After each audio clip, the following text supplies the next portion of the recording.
ক্ষেত্ৰত আপোনাৰ মুখ্যমন্ত্ৰী নিজেই কৈছে মই নাম কাটিবলৈ দিছো, মই আমাৰ কৰ্মীসকলক কৈ দিছো এই মিয়াসকলৰ নাম কাটিব লাগে।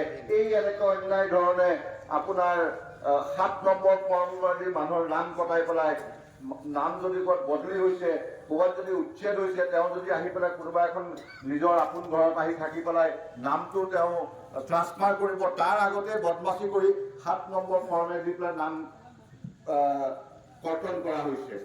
সেইকাৰণে যিহেতু টাইম লাগিব, সেইকাৰণে আমি কৈছো লাগিলে বিহুৰ পিছতেই হওক নিৰ্বাচন, কিন্তু এজনো ভোটাৰ, আৰু আমি এই কথাটো চিফ ইলেকশ্যন কমিশ্যনক কৈছো কি যেতিয়া অসমৰ মুখ্যমন্ত্ৰীয়ে নিজেই নাম কাটাৰ কথা কৈছে, সেইকাৰণে যিহেতু আপুনি নিৰ্বাচনৰ ক্ষেত্ৰত আপুনি গোটেই ভাৰতবৰ্ষৰ পিতৃস্বৰূপ, হয় নে নহয় কওকচোন চিফ ইলেকশ্যন কমিশ্যন, আপুনি যিহেতু ভাৰতবৰ্ষৰ পিতৃস্বৰূপ, যাতে এনেকুৱা এটা ধাৰণা যাব নালাগে কি মুখ্যমন্ত্ৰীয়ে নাম কাটিব দিছে আৰু মুখ্য নিৰ্বাচনী আয়োগে তাত একো ব্যৱস্থা লোৱা নাই। সেইকাৰণে আপুনি ইয়াৰ ওপৰত ব্যৱস্থা লওক।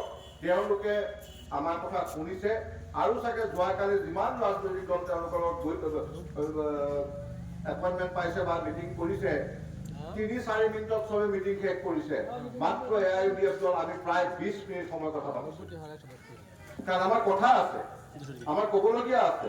কাৰণ আমি MLA MP জিলা পৰিষদ হ'বৰ কাৰণে AIUDF গঠন কৰা নাই। আমি এই মজলুম লোকসকলৰ, এই ধৰ্মীয় সংখ্যালঘুৱে হওক, অন্যান্য পিছপৰা জনগোষ্ঠীৰ হওক, যিটো তেওঁলোকৰ অন্যায় চলি আছে, এই অন্যায় প্ৰতিবাদ আৰু এই অন্যায় প্ৰতিবাদ কৰি ন্যায় সাব্যস্ত কৰিবৰ কাৰণে AIUDF দল জন্ম হৈছে। সেইকাৰণে আমি হাই পাৱাৰ ক্লজ 6ৰ মিটিং অসম চুক্তি তেতিয়াও আমি 1.5 ঘণ্টা সময় বিতৰ্ক কৰিছো। সেইকাৰণে আজি এই ক্লজ 6ৰ যিটো আপোনাৰ বিপ্লৱ কুমাৰ শৰ্মাৰ যিখন প্ৰতিবেদন, সেই প্ৰতিবেদনত সেই IS জনে চহী কৰা নাই।